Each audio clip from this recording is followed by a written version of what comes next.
Hi, this is a demonstration of Japanese short rows. If you're reading my instructions, I use two abbreviations. The first is JPM, which stands for Japanese place marker, and J together, or JTOG, which is Japanese knit two together. So, and I just came up with those because they express quickly what you're going to do. So JPM is place a marker on your yarn where you're turning.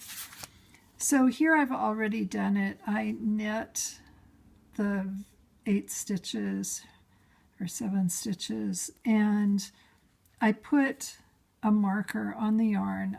I turned and I worked back.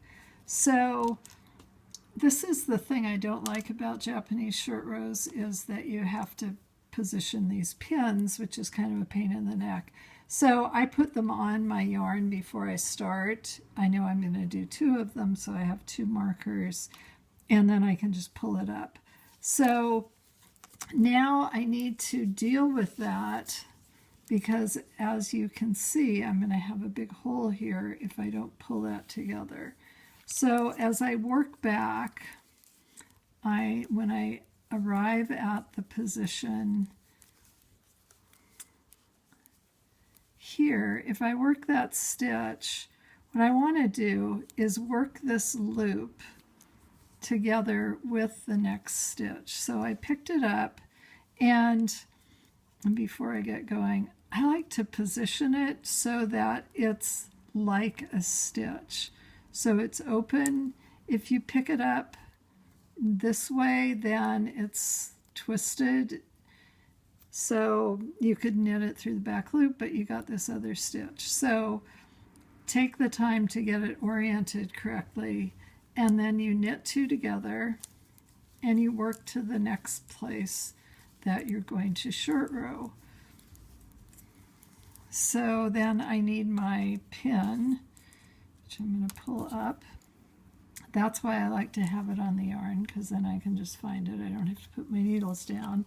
I'm going to turn, and I'm just going to keep that next to the base of the stitch as I work back. So you can see that I'm encountering that stitch that I knit to get Japanese together. I left the pin in. I usually do because I don't want to stop. So you can't really tell where that stitch was knit together.